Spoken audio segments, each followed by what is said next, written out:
Morning, everybody. It is Man Coverage. This is Knoxville, Nate and James, Bonneville. It is May 8th, 2022, Mother's Day. Hope everybody is having a great one. Thank you all for joining us as always. And first off, James, how are you doing today, sir? Hey, I better be a crime, but more importantly, we got to make sure, thank all those mothers out there for, we appreciate what you guys do every day. And also like and subscribe, YouTube, Facebook, Twitter, get on Man Coverage because we got a lot to talk about because it's always college football season. It is always college football season. College football is one of the number one sports in the world, if not the number one. And you need to go up, check us out. You can download our podcast anywhere where there are podcasts. Go back, check out some of our amazing interviews. We've had Pepe Pearson. We've had Curtis Grant, Bobby Carpenter, Stanley Jackson, Philip Fulmer, Reggie Brooks, Crawford Jordan. You name it, buddy. We've had them on this show. The all-time leading receiver for Tennessee football history, Joey Kent. The all-time single-season running back for Tennessee, Travis Stevens. Former Ohio State captain, TJ Downing. We have had the coach from several different places, including the University of Miami, Vernon Hargraves. A lot of great shows to download. Go check out our YouTube page, Man Coverage. Look it up and enjoy. So get that stuff out of the way, but definitely go and subscribe to our channel because we've got a lot of great content. We've had a lot of monster videos. In the future, we're going to also have some shorts available where we take our videos and we cut them up and just have our interviews available. So that's something we're working on now for all our listeners. But we want to get right into it because, like we said, football never stops. We've got stuff going on left and right. And we had another transfer that went into the portal very short time ago and has found a home. And that is quarterback from Florida who is now headed to play to win the game in Arizona. And that's Emory Jones. Obviously, lots of people going out of Arizona State after all the turmoil, the recruiting violations, a lot of things happening there, and a lot of guys heading out the door. Well, coming in the door is Emory Jones, and he's going to compete for the quarterback position there in Tempe. James, what did you think about when you heard the news about Emory Jones going there? How do you like the fit, and do you think he'll start? I do. I do like the fit. I do believe he'll start. I've looked at his entire career in Gainesville, and it's been schizophrenic to say the least. I mean, he was always the heir apparent, but every time he was given a shot, he never truly was given a shot. He always had Felipe Franks there, or Kyle Trask comes in and somehow plays out of his mind. Even though the guy was a career backup, even behind De'Aaron King when they grew up in Bonneville, Texas. Yeah. And I just never felt Emory Jones really got a fair shake at it. I mean, granted, the old adage in football, when you get a shot, you got to deliver on that shot because you could lose that job right away. But I don't think he ever got a real chance because by the time he already got in there, I mean, everybody's favorite player on every team is the backup quarterback, and who's sitting there behind him now? Anthony Richardson. And I think at Arizona State, I think he could actually relax and play the game and get a chance to really develop into that position, which, I mean, let's be honest, he was very highly touted coming out of high school. And now he's going to be with Herm Edwards, who's good at working with young kids overall. So I'm a big fan of it. I mean, heck, we could talk about Jerry Bohannon too as well. I mean, the old Baylor quarterback now is trying to find a home and probably one of those top 10 transfers that's sitting out there. I think Missouri is a pretty good home for him if he ends up there. But, what are your thoughts on Emory Jones before we start talking more about other guys? Yeah, just with Emory Jones, I mean, this is a guy who was a huge recruit, 5-star, originally signed with Ohio State. Then was looking at Georgia, decided on Florida at the last minute. And let's be honest, when everything goes right, the quarterback gets all the praise. When things go wrong, the quarterback gets all the blame. Exactly. And to be honest, I mean, Emory Jones wasn't the biggest problem they had last year. I mean, they had difficulties in pass coverage. They had trouble stopping the run. And the offense just wasn't, up to par with what Dan Mullen usually produces with his offensive system. And Emory Jones took the brunt of that. And like you said, the backup quarterback's always, the number one guy on campus when things are going wrong. And do I think that Anthony Richardson's better than Emory Jones? I'm not so sure I've seen that. Yeah. But I think it was a good move for him to get out of there. They had several guys transfer in, including Jack Miller out of Ohio State and others. And there's going to be a pretty steep competition for that job in Florida. I think he can fit in with Arizona State and, get right in. I mean, this is a team who was 8-5 last year, not horrible, 6-3 in the Pac-12. And, as I said, lost some guys to the portal, but has a pretty good nucleus coming back. And I think with Emory Jones, they can solidify the most important position, which is the quarterback position. And then they'll have redshirt junior Paul Tyson backing him up. So I think it's a good move for Arizona State. And I think it's a good move for Emory Jones. And I like the fit. I do too. I mean, what are your thoughts on Jerry Bohannon, though, at Baylor? I mean, it just seems like Missouri just seems like that logical fit since they're really still looking for a quarterback. But what are your thoughts? Yeah, I mean, their quarterback left and went to, is it Northwestern? Indiana, yes. Connor Bazelak. Yeah, Bazelak left and went to Indiana, which kind of surprised me, honestly. But, it's college football 2020. I mean, these kids are on the move, and that's just the way it is. So you got to deal with it. But, yeah, I think I think that, Bohannon, I think would be a good fit there. I also, I'm trying to think of where his style would best be suited. And I think it's one of those teams that, relies heavily on the run. This is a guy that can move and use his legs. And so somewhere like that would be good. But think about the quarterback from Clemson, Kelly Bryant. When he got passed over essentially for Trevor Lawrence, he transferred to Missouri and had a decent career there. So I kind of liken the Bohannon move to that. And I think, he's probably one of the best players, honestly, that's left in the portal. And it'll be interesting to see where he goes. But let's talk about some of these other guys too. Bohannon, let's be honest, he waited for his chance at Baylor. When he got it, he ranked 4th overall in the Big 12 with 2,500 yards, 18 touchdowns, ran for 9 more, and only threw 7 interceptions. And, a couple of injuries, kept him out of the Big 12 title game. And then, Blake Shapen took over his position in the spring. And so that's why he's out of there. I think he believes he can be a starting quarterback in Division I, and I agree with him. Yeah. So we'll see what happens with him. But, obviously something we want to talk about and hit on is, the Biletnikoff winner from last year is now in the portal and making the move. And that's obviously Jordan Addison, the wide receiver from Pittsburgh. Kenny Pickett, his quarterback, is gone.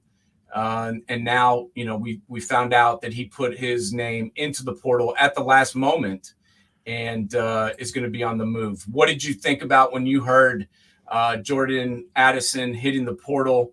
And do you think he's going to leave Pittsburgh? Because I've heard some reports saying that he's going to return, and I've heard other reports saying he's going to USC. What do you think he's going to do? Honestly, at first I was kind of irritated by it, but then the more I started researching this issue, a lot of things started to come true. For example, like Mark Whipple, his OC, left to go to Nebraska. His old wide receiver coach left. He's dealing with a whole new crew, and his quarterback's gone. And I didn't realize he had that relationship growing up with Caleb Williams, that if he does go to a USC, this could benefit him. But I mean, at the same time, you still have Keaton Slovis there too as well, and you are going to be the number one guy, where at USC, there's always a stockpile of receivers no matter what. I mean, even in their lean years, receiver is a position they've always stacked up on. And just because there's so much talent in that Southern California area in that position group. So, I mean, I could see it both ways. I mean, heck, there could be a third player that jumps into this mix. Like, I mean, who knows? A Texas, where you could put him together with a Xavier Worthy, And, now Quinn Ewers has got two major targets to deal with down in Austin. I mean, I don't know. What are your thoughts?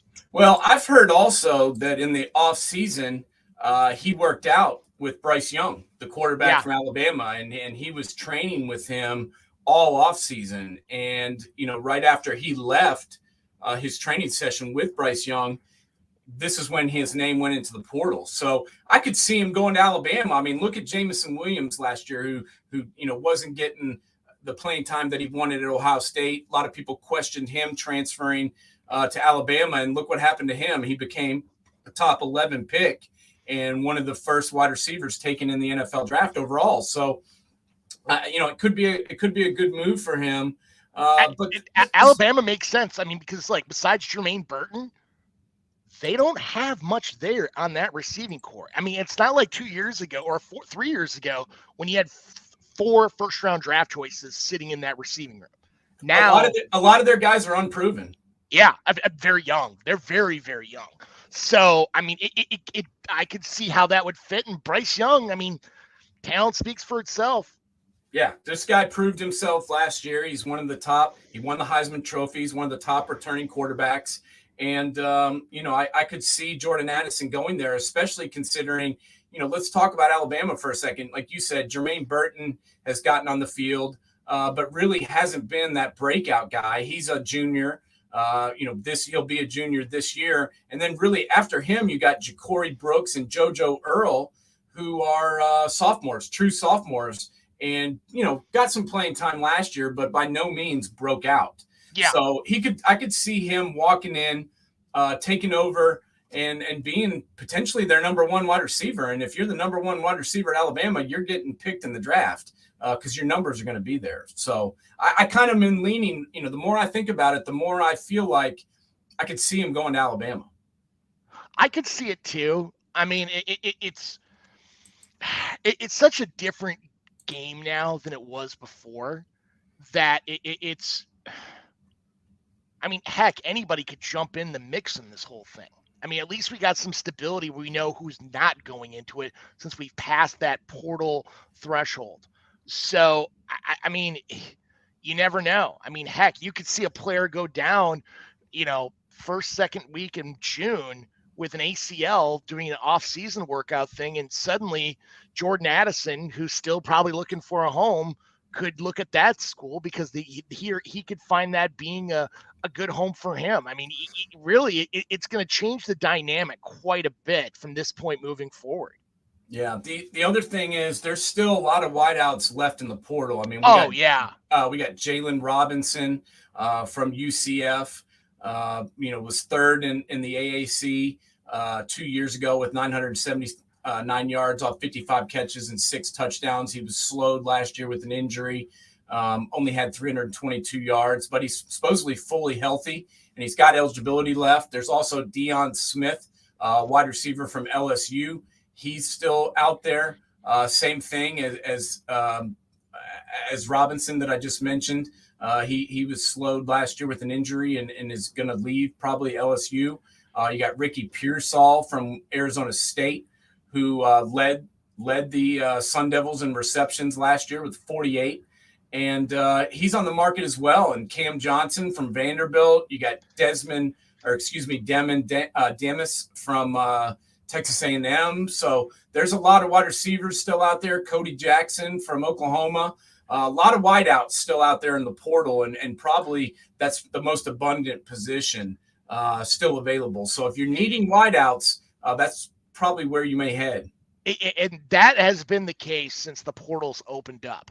The one thing I've seen more and more is if every team is looking for offense and defensive linemen, and that is the one position group that there's barely anything there. I mean, heck, you look at it from a transfer perspective, Tyler Steen, the left tackle at Vanderbilt, is going to come in and probably start for the Crimson Tide this year at left tackle. I mean, going from Vanderbilt to Alabama and be a starter right away, there's just not much out there as far as offense and defensive line help. Sure, there are some top line guys, but I mean, you look at the guys that are left out there right now. I mean, they're really probably 2 in the top 10. I mean, you're talking about the Webb kid from Georgia, who's a former 5-star commit, been on the sidelines for the last 3 years. Maybe going to a new environment can help him out, but we don't understand his background. There could be injury issues that have kept him off the field in Athens too, as well. Also, let's talk about that D tackle out of Arizona State, and that being Jermaine Lowell. I mean, there's just not much out there. But if you need speed or quarterbacks, they're in a big abundance right now. Yeah, I mean, there's just not that many people that are 6'5", 300 pounds. I mean, they're just not. I mean, there's not that many of those humans walking around in this earth, and that's why I think there's more guys that are 5'11", 180. There's just more of them, and I think that's why the portal is that abundant and that position. But we'll see what happens. Look at the position group as a whole. I mean, you look at schools that traditionally have done on the offensive line or defensive line, and one I always like to talk about is Wisconsin. I'm a Gopher fan, don't like the Badgers, but you got to respect what they have done through Alvarez, Bielema. I mean, pick a coach over the last 30 years. Very, very, very rarely does a true freshman come in and play right away. They sit that first year, develop their body, develop their mind, getting used to the system, used to school. And by 2-3 years, they're getting on the field and getting that side. I mean, very rarely do you see that Wisconsin offensive line where they're not 310 across the front line all the way. And they're just road grading the crap out of people. That just doesn't happen naturally. That takes good time, their strength and conditioning as well as nutrition program.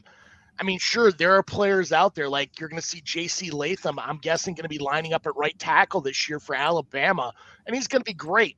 But there's not J.C. Latham just growing on trees out there, folks. No, there's not. And, one thing that, is changing, obviously, the landscape of college football, which I think we should talk about here for a minute, is obviously the new NIL rules. And yes. There's been a lot of talk about that this past few weeks. Obviously, we saw this week Bijan Robinson, the running back from Texas, signed the deal with Lamborghini of Austin. He's going to be driving around in a Countach and making some money too. So good for him. But I really liked, seeing that deal, because I believe that's what this thing was all about. And I sent you an article about, from Mark Stoops. And, Mark's been a coach at Kentucky and has really built that program from the ground up. And I really liked that interview. And the reason I sent it to you was I think he understands what's going on. And I think what Coach Stoops is saying is what the other people are having a problem with. The NIL, the name, image, and likeness rules were implemented so that these kids that come into the schools, and I'm paraphrasing what Coach Stoops says because I agree with it. It was designed for these players that have come into these programs, helped build these programs, and helped, bring money into the university to be able to share in that revenue based upon their hard work. And what's really happened is these kids, it's become a pay for play. And some of these high school kids that are big time recruits are getting paid to go to specific schools. These collectives have been created, and they say, "Hey, come to Texas.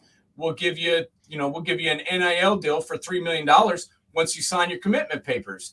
And that's not really what the NIL was designed to do, but that's what it's being used as. And as we talked about off air, a lot of the commissioners from the major Power 5 conferences went to Capitol Hill this week, met with Congress, and talked about could they potentially put up some guardrails to prevent that. And they're investigating these things now. They're talking to these kids. They're asking them, they're trying to find out the details of all these deals to see whether or not these kids were just paid to go to these specific schools or whether or not, these things were on the up and up. And I agree with Coach Stoops. I don't believe that that's what it was intended for, just to get these kids, pay these kids to go to schools. It was supposed to be to give these kids money for helping these schools have success. What do you think, James? The one thing with the Congress angle is no matter what they pass and get signed, which, let's be honest, in this climate, getting something passed and signed through Congress is just short of a miracle.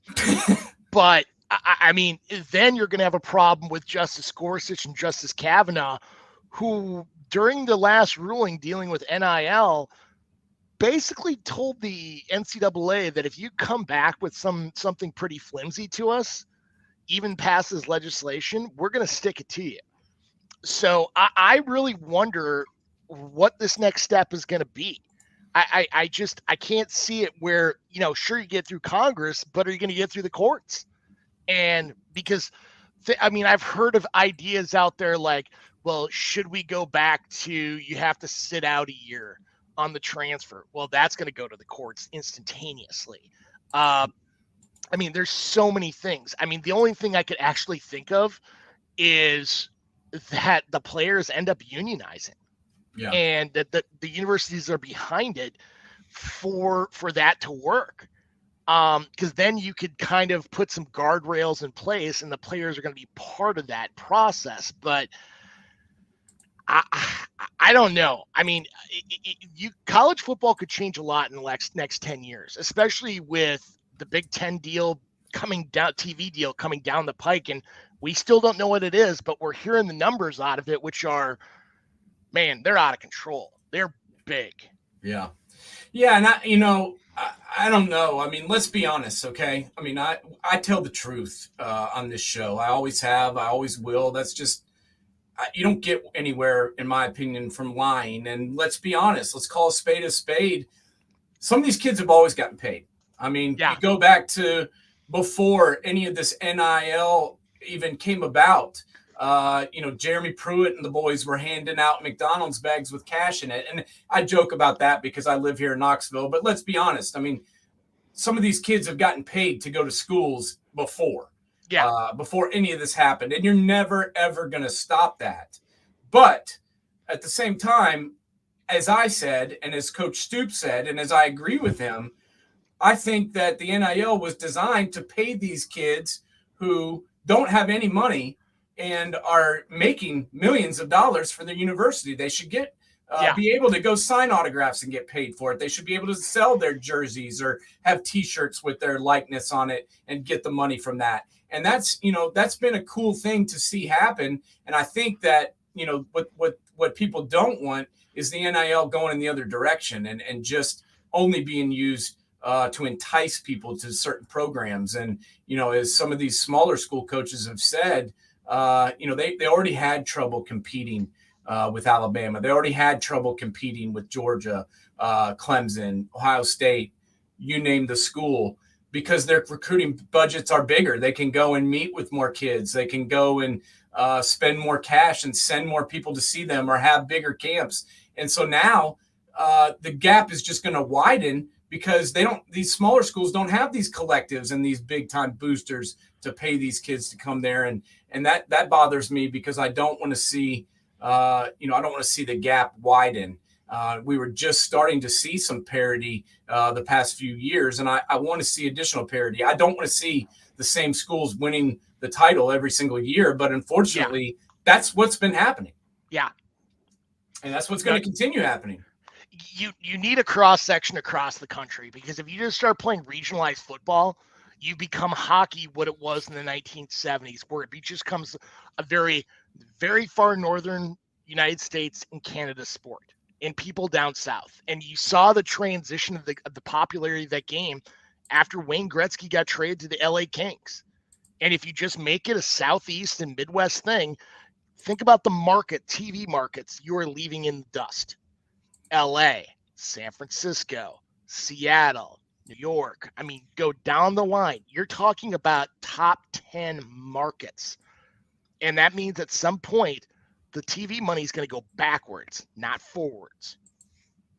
Yeah, that's true. And, we've certainly seen, the West Coast schools do fairly well this year. Especially with, USC and Coach Riley heading out there. He's had some success, he brought his quarterback from Oklahoma, and he's had a lot of transfers come out there, including his wide receiver from Oklahoma and other schools. So that's, interesting, because I want to see the Pac-12 become a player again. And obviously Oregon had a good season Oregon had a good season last year, but then their coach left. So what I don't want is, just the SEC and Ohio State to be the only teams that, have success. I want to see the Pac-12 become a conference that can, play with these guys again. And hopefully that'll happen. Heck, the Big 12, I mean, especially after Oklahoma and Texas leaving. I mean, it's just. Well, that becomes another topic is what happens. 2025 will be here before we know it. And then what happens with the Big 12? I know they're going to bring some teams in. Cincinnati, some of the other teams are coming to that conference, but nobody's coming to that conference with the same clout and the same type of resume that Texas and Oklahoma have. And I know that Texas hasn't been the school that they used to be, but they still have a lot of boosters. They have a lot of money. They have a lot of tradition. And with them leaving the Big 12, that leaves two big holes in that conference, in my opinion. And what happens with that? I don't know. But the landscape's going to change. And we've heard a lot of talk about different directions that it may go. These super conferences, leaving the NCAA, lots of things have been thrown out. But I definitely see a lot more changes coming in college football, don't you? Absolutely, 100%. So, we'll figure out what happens with that. But, I do think at least they're having these conversations. I mean, I do like the fact that these kids are getting some money. I like the fact that they're going to get paid and have the ability to make money while they're in college. You force these kids to go to college and stay there for 3 years out of high school. They should be able to make some money because let's face it, some of them never make the NFL. Some of them get injured. I mean, how many guys have we talked to on this show that were unbelievable college athletes, but for whatever reason, their careers didn't pan out in the NFL. They got hurt in training camp, their first year, whatever it was. They should be able to profit off of, what they're doing in college football. Don't you agree with that? The one thing that concerns me, and this is going to make coaches' jobs that much more difficult, is culture is going to be king. Because in the NFL,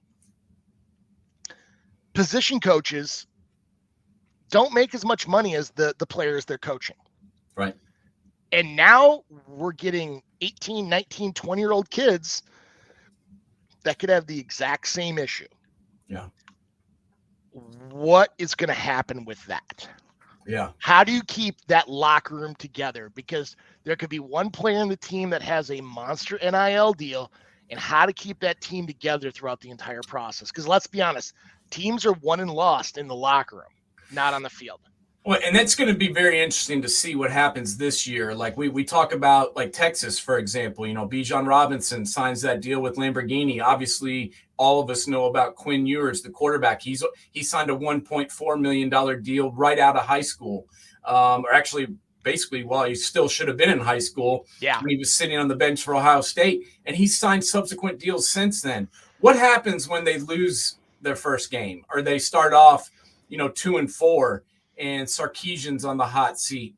And then there starts to be the blame game pushed around. You think this kid that's making millions of dollars to play quarterback's going to, shoulder all the blame? I mean, I'm interested to see what happens, like you said, inside the locker room with some of these high-paid college athletes who are going to have to answer some tough questions. And it's going to be interesting to see what happens when the season gets started with some of these kids making big-time bucks.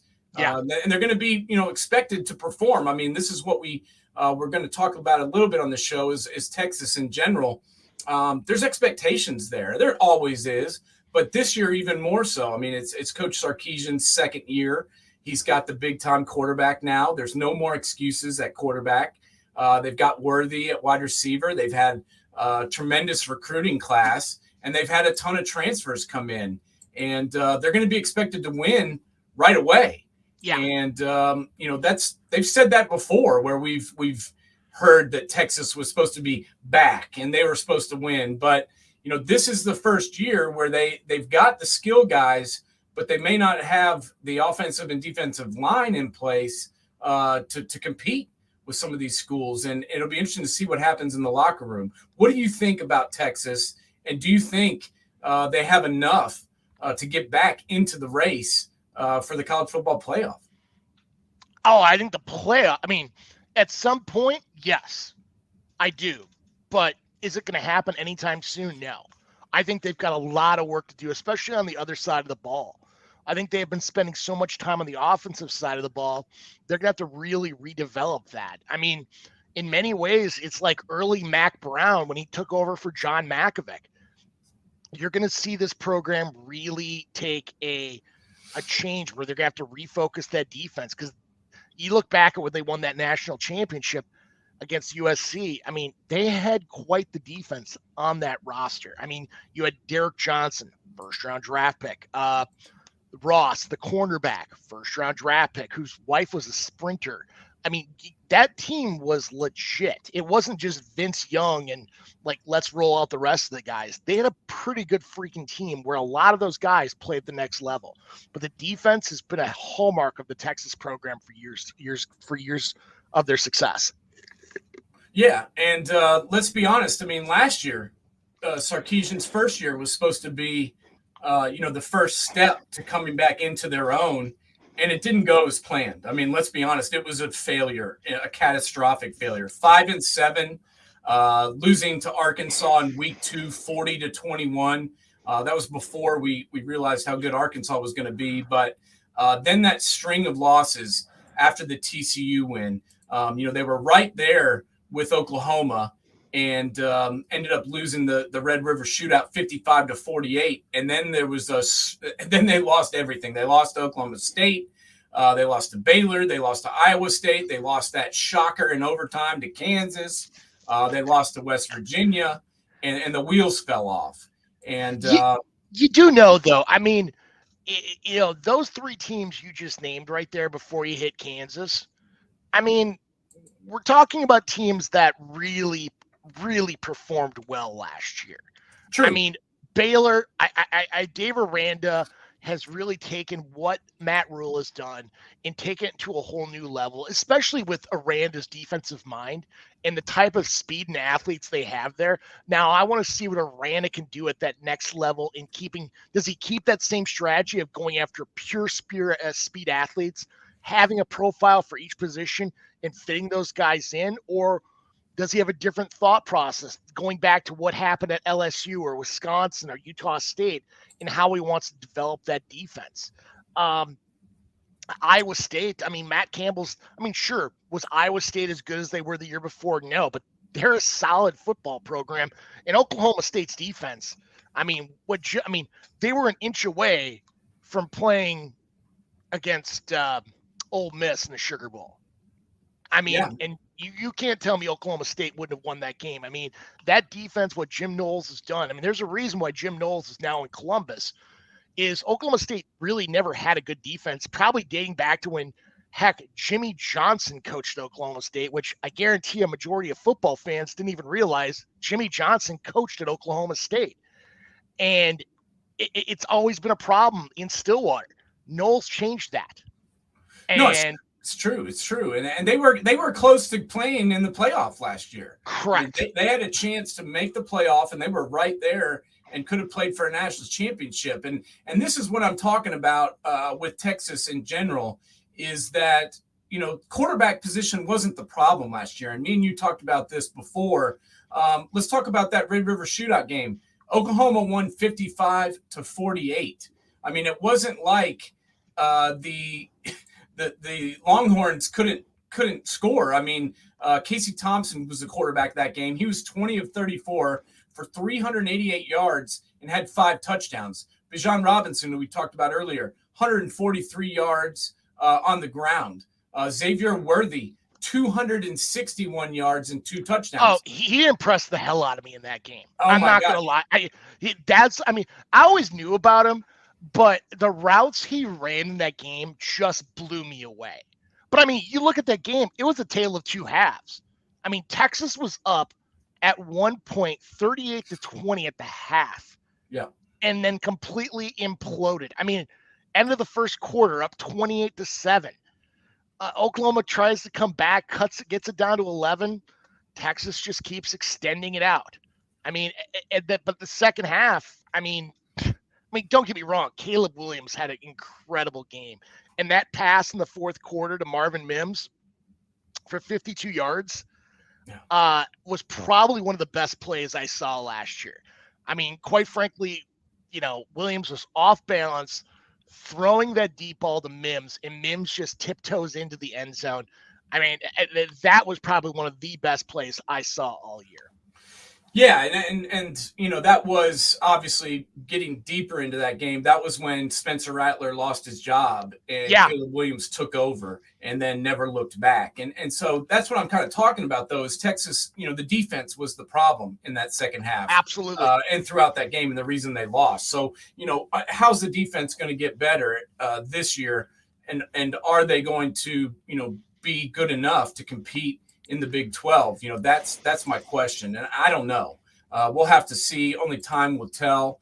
Obviously, they got some good recruits. They were able to pick up Ryan Watts, the transfer from Ohio State. They also got the Ohio State commit, Terrence Brooks. So they got Quinn Ewers, Watts, and Brooks, all from Ohio State. So, they got some Buckeyes, and they've got some other guys that have transferred in and that they've recruited that are supposed to help there. But we'll have to see if they'll have enough to compete. And one thing that I wanted to talk about with you is the rest of the quarterbacks. We talk about Ewers, and obviously he didn't play last year. He was on the Buckeyes roster. He sat behind C.J. Stroud and Kyle McCord and never really got on the field. But there's been some guys that did get on the field and that performed last year and that are coming back. And we want to talk a little bit today about those top guys, who they are, and who we think is going to have the most success. And obviously, the top three are pretty easy. We got Bryce Young, we got C.J. Stroud, we've got Caleb Williams. Obviously, one of those guys is on a different team. That's Caleb Williams. Out of those three, who do you think is set up to have the best chance for success coming back in 2022? Oh, for me, this answer is very easy, and that's C.J. Stroud. I mean, and quite frankly, all you have to do is look at one part of their building. Go in their receiving room. Sure, they lost Wilson. Sure, they lost Olave. 2 first-round draft choices. But that room is still stacked to the gills. Jackson Smith and Jigba, Fleming. I mean, go down the line. Harrison. They are going to have an incredible receiving core.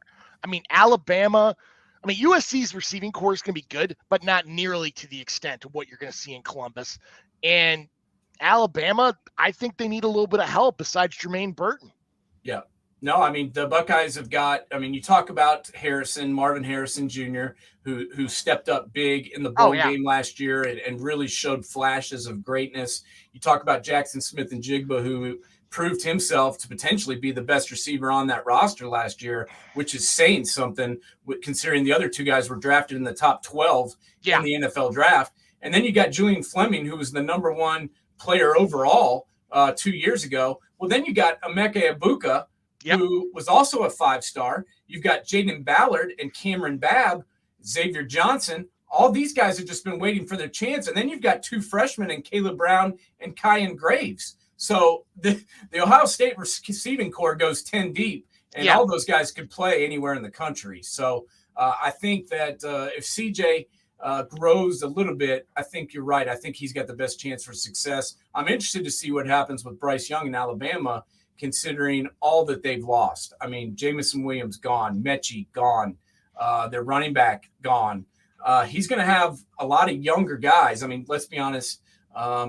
Alabama doesn't rebuild, they reload. They've got plenty of talent, but I do feel like that's why they are reaching out to Jordan Addison and would welcome him in, is because they need additional weapons. So we'll see. The one thing about Alabama, everybody always constantly looks at their running back, their quarterback, their receivers, their specialty guys. But the bedrock of every Nick Saban team, going back to Michigan State, is that offense and defensive line. He spends so much time with them, down to foot placement, down to the inch. And you look at what they have got coming back on their offensive line, which honestly I thought was probably their probably most underwhelming offensive line to still do well was last year's team. They just did not. they never played well as a unit, but there is talent there. I mean, J.C. Latham is going to be a stud, and that is a future top 10 pick waiting to happen. He's got a few years to keep going on it, but I mean, as long as you got that bedrock protecting Bryce Young, if they could find that talent, like you talked about Jordan Addison, we're talking a whole new ball game. But who would you go after those top three? Who would you make number 4? That's a really, really good question. Obviously, you've got Sam Hartman from Wake Forest. I'm a huge Sam Hartman fan. I think even going back to his QB1 days, I really am impressed by this kid and what he has done under the Dave Clawson system. I'm in agreement with you 100%. Nobody talks about Wake Forest, but Wake Forest played in the ACC championship last year. Not Clemson, not Miami, not Florida State, not Boston College. None of those teams played in the the ACC championship. Wake Forest did, and they get no credit. But Sam Hartman's a hell of a quarterback, and he led Wake Forest to one of their best seasons in program's history, and he decided to come back. So I'm really a fan of that guy. I think he's underrated. He had a 91.8 PFF grade, and he's a damn good player. And I put him right behind those guys only because of the school he goes to. Honestly, he's just as talented. But the other guys we got to look at, I think, are Van Dyke from Miami. Yes. He came in and got to play some last year. He had almost completed 70% of his passes. He, really stepped in and solidified that offense after De'Aaron King was injured. And, we really thought that they, may go backwards when De'Aaron King went down. And honestly, the offense got better. So I think Van Dyke and Hartman are probably my two most solid guys because they've been in the system some. The rest of the guys that we're going to talk about, Spencer Rattler, who's gone to South Carolina, Dylan Gabriel, who will be at Oklahoma, and Keaton Slovis, who will be at Pittsburgh. It's hard to tell what those guys will bring to the table because they're brand new to the programs. Well, Which one of those guys do you think will have the most success? Gabriel. I mean, just the him and Jeff Lebby connection, I think I really like their familiarity with one another, understanding the system, the terminology. I think that's going to be the easiest of the three to make that transition. There's a couple other names out there that I think people aren't talking about as much or aren't thinking about as much. But one who I honestly think will be drafted next year, somewhere between that 3rd and 4th round, is Aiden O'Connell out of Purdue. I mean, people really never talked about him that much because they just look at CJ Stroud and everybody kind of like goes away from there. But I mean, Aiden O'Connell last year, 3,700 yards passing, 71% completion percentage. I mean, 28-11. It's almost a 3-to-1 touchdown to interception ratio with a rating of 158.5. I mean, yes, do they lose David Bell? 100%. But David Bell and George Karlaftis didn't play in that Music City Bowl. And the offense kept rolling. And I mean, Aiden O'Connell is a hidden gem that people don't talk about. And Purdue is the cradle of quarterbacks. True that. Jim Everett, or unless you're Jim Rome, Chris Everett, Brian Greasy, Mark Herman, Drew Brees, Kyle Orton. I mean, Curtis Painter. There are so many people that have come out of West Lafayette and they have thrown the ball, and Aiden O'Connell has always impressed me to that next level. I'm really interested to see what they got coming back next year. Sure, they lose a Xander Horvath at running back, who was always just downhill guy, but you still got King Dewar at running back and a receiving core that just finds a way to get the ball. I mean, Milton Wright is going to be back. Jackson Antrop, who seems like he's been there for a freaking decade in West Lafayette. I mean, they're going to put up points. Now, defensively, they're not going to probably stop much. No. But that means Aiden O'Connell is going to put up more yards. Yeah, I mean, for those guys playing fantasy football out there, I would seriously be looking at Aiden O'Connell as a quarterback I would look at for fantasy college football next year. I agree, and that's a great point, bringing him up. I saw him play in that Music City Bowl, and he was unbelievable, even without his top receiver, David Bell, who was a first-team All-Big Ten and an All-American candidate. Didn't even seem like, you didn't even miss him. And that to me is very telling as to how good of a quarterback he is. And somebody else that we should talk about or at least mention is the other quarterback in that game. And that was Hendon Hooker, the quarterback for Tennessee. I mean, let's be honest. Tennessee's offense has been their Achilles heel the past several years. And they just haven't been able to get out of their own way offensively. Josh Heupel came in last year. And whether you like that guy or not, his offense clicked. And it was because it clicked once they found out who the quarterback was going to be. And that was when they replaced Joe Milton with Hendon Hooker. And Hendon Hooker was light years ahead of where he was at Virginia Tech, in my opinion, and looked like a different player in that Tennessee system. What do you think about him, and what do you think his chances are to have a successful year in 2022? Honestly, I really like Hooker a lot. He felt like when you watched him after every snap, he seemed very calm in the pocket. He didn't seem excited at all. And heck, you look at it, he had almost a 10-1 touchdown interception ratio. 31 touchdowns, 3 picks. Yes. I mean, in an offense where he threw significantly more than he did in previous, iterations at other programs.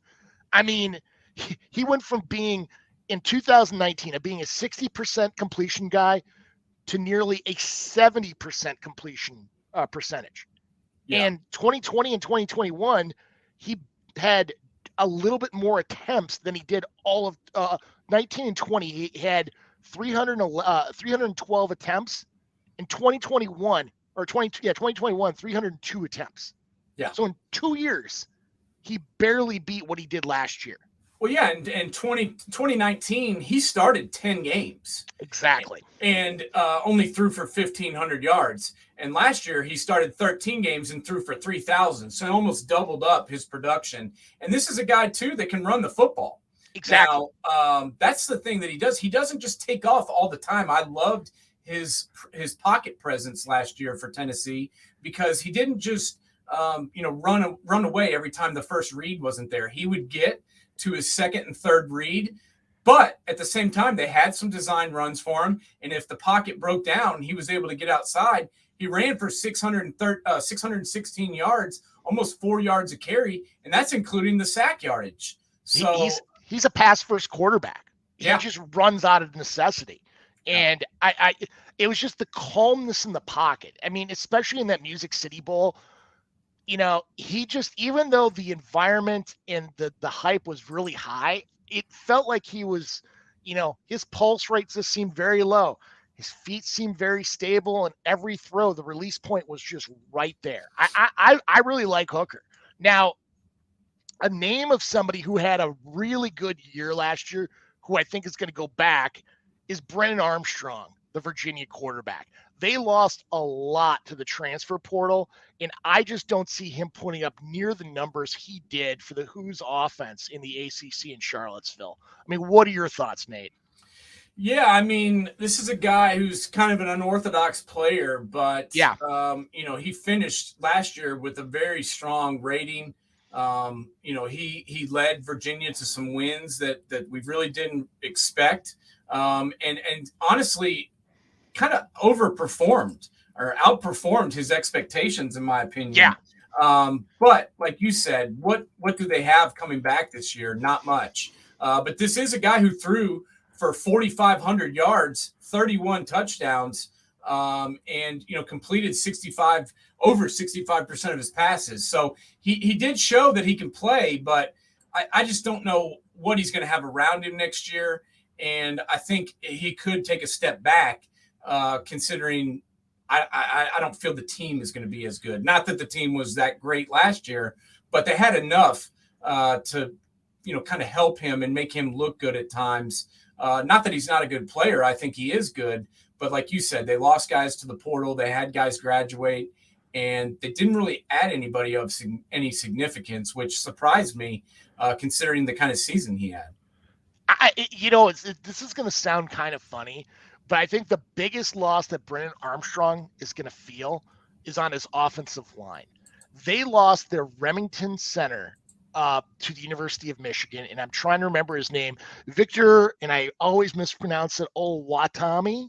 Oh yeah, Owatami.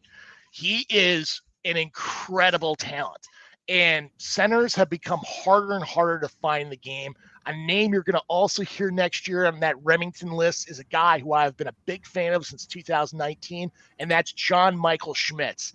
The man just commands an offensive line, much like a guy like Tyler Linderbaum, who's playing for Baltimore right now. I mean, how often does a center dictate an offense? Well, old Timmy did that last year for Virginia and helped out Armstrong a ton. And now Armstrong does not have that centerpiece to help anchor that offensive line. Yeah, and another guy that I think is worth mentioning is a guy who played for a school that honestly I didn't even really know had football until a couple of years ago, and that's Coastal Carolina's Grayson McCall. Yeah. Guy had a tremendous year last year. We talked about Hendon Hooker's rating. Grayson McCall had 27 touchdowns and 3 interceptions, threw for nearly 3,000 yards, completed over 73% of his passes, and their coach is coming back. I really thought that Jamie Chadwell would be a guy that might get plucked up by one of these hires, and he didn't go anywhere. He stayed right there at Coastal, and he's coming back for another season along with their quarterback. What do you think about McCall, and what do you think about Coastal going into 2022? Oh, I think them and Appalachian State are still going to be the cream of the crop there in the Sun Belt. I mean, the belt is still going to be very strong as a whole because, I mean, you look at what Napier built at Lafayette. I mean, the programs there have really developed well, and now you're seeing some of those CUSA programs jumping into the belt too as well, like Marshall, like Southern Miss. I think McCall could take a step back because he lost some key components. Isaiah Likely was really a generational tight end for that program. And I think he is going to see next level results in Baltimore. It was interesting seeing Baltimore draft both him and Charlie Kohler. But what Jamie Chadwell's done there, that offense, if you've ever had a chance to watch watch a Coastal Carolina football game, do it, because their offensive sets are very interesting. And it makes linebackers and safeties constantly hesitate on when to hit the hole and really test their patience as a whole. It's something you really have to observe to understand, because it's really beautiful what they have done there to create an advantage against defensive schemes. I don't think they get enough credit for what they've done at Coastal Carolina. I mean, to turn the program and build the program like he has, I think is unbelievable. And like I said, I mean, I was half joking, but really, I didn't think of them as a Division I power football team until Chadwell came over. And if I was looking to build a program right now, and I wanted to go out and get a young coach or a guy that I think could do it, that's where I would go. And honestly, I'm interested to see what happens with the coach at Liberty as well. Does he get another chance? I mean, he will. I think he should. I mean, Hugh Freeze is a guy that has proven he can win at the highest level. This is a guy that took down Alabama twice in 4 years at Ole Miss. And I know he had his issues with some recruiting violations and with some women of the night, shall we say. But let's be honest, he's a human being, man. I mean, who cares? This guy wins football games. I mean, I'm not saying who cares about that. You shouldn't do that. Kids, don't do that at home. But this is a guy who's proven he can win games at the highest level. I'm kind of shocked he hasn't gotten another chance considering what he's done at Liberty. I mean, Malik Willis just got drafted by the Tennessee Titans, to potentially be the replacement for their quarterback, Ryan Tannehill. And that's nothing short of amazing considering where Liberty football was before Hugh Freeze got there. I keep looking at two jobs right now where if these coaches get fired, I could see one, if not both of these guys filling those roles. And that's Jeff Scott down at South Florida, or even Jeff Collins at Georgia Tech. I mean, I'm a little shocked Georgia Tech hasn't taken that next step. They just, ever since the pandemic, they just never feel like they've gotten their stuff together. But you could take a Hugh Freeze and put them in, or Chadwell, put them in both of those programs. And I think you would see a spike up. I mean, I think Hugh Freeze would probably fit a little bit better in Tampa, in Jeff Scott's neighborhood, which could make recruiting very interesting with UCF, USF, Miami, Florida State, and Florida. That could become very interesting. And Jeff Collins, just recruiting Atlanta.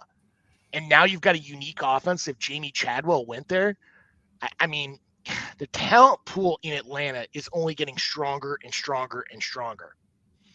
I agree.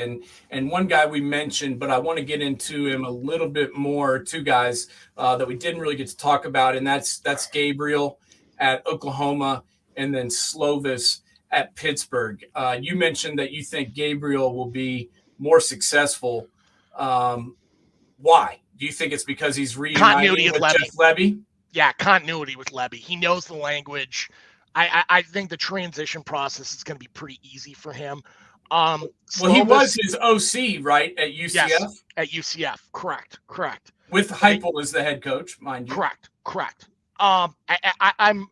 Slovis could work. There was that transfer from Akron that comes in as the receiver. Obviously, things would have been a lot easier if Jordan Addison would have came back, but Keaton Slovis has got a good arm. I mean, people forget how he took that job over at USC in 2019.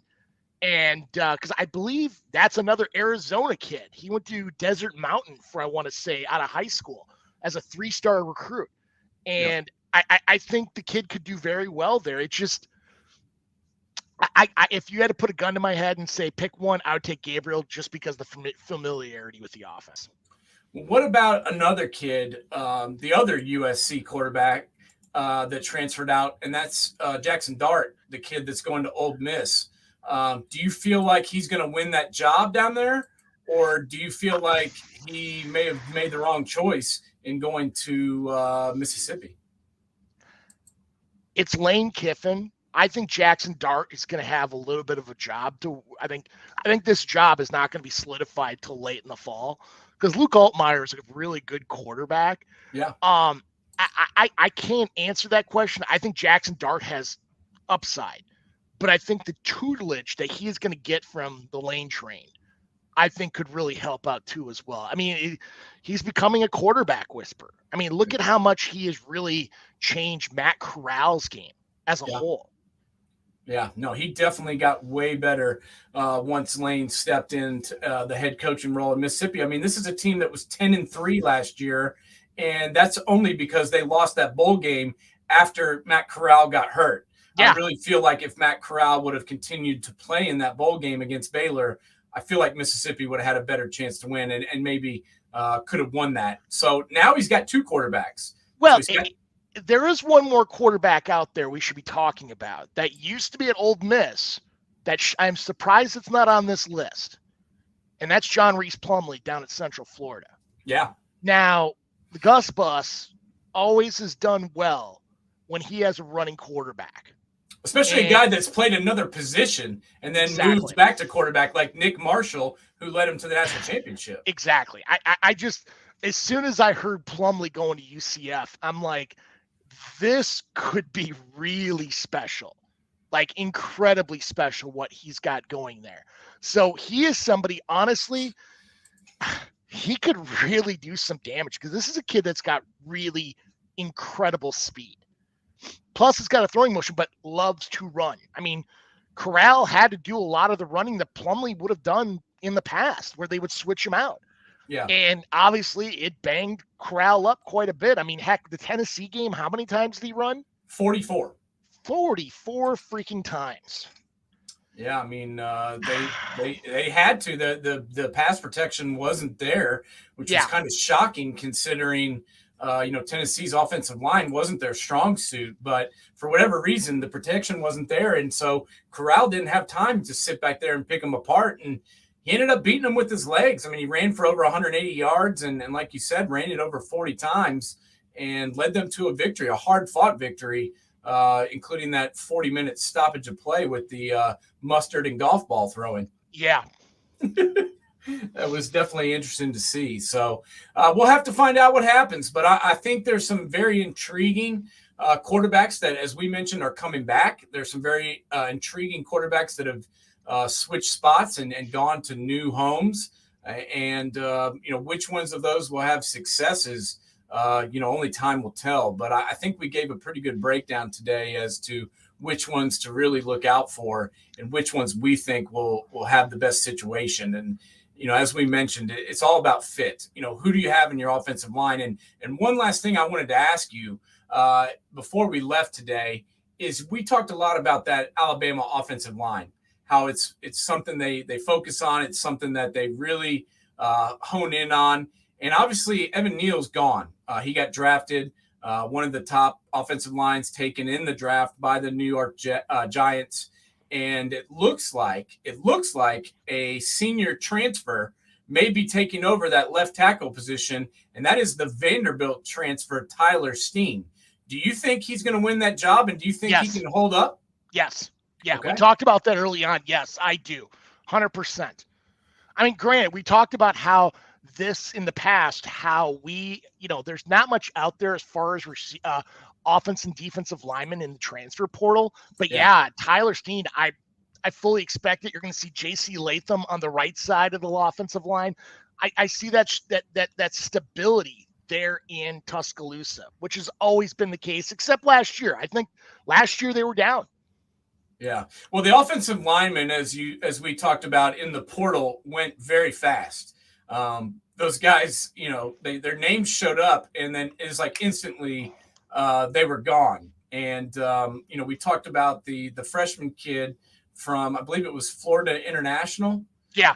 And he was in the portal for like a week and jumped out of there quick. And then this kid, same thing. So, they don't make many kids that big. And I think the kid's name that I was talking about was Miles Frazier, who ended up going to LSU and, had a tremendous year as a freshman at FIU and hit the portal and was recruited by everybody in the country and landed at LSU and is going to compete for that left tackle job there. So those are two guys that really used the portal to their advantage and definitely improved their schools for sure.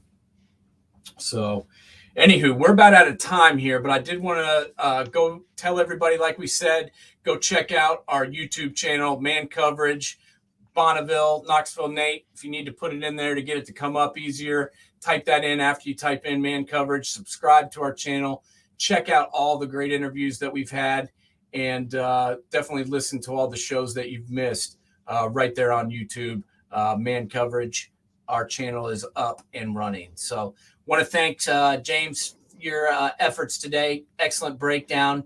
Joining us here on a Mother's Day I know is tough. Let's go spend some time with the ladies and talk some football again real soon.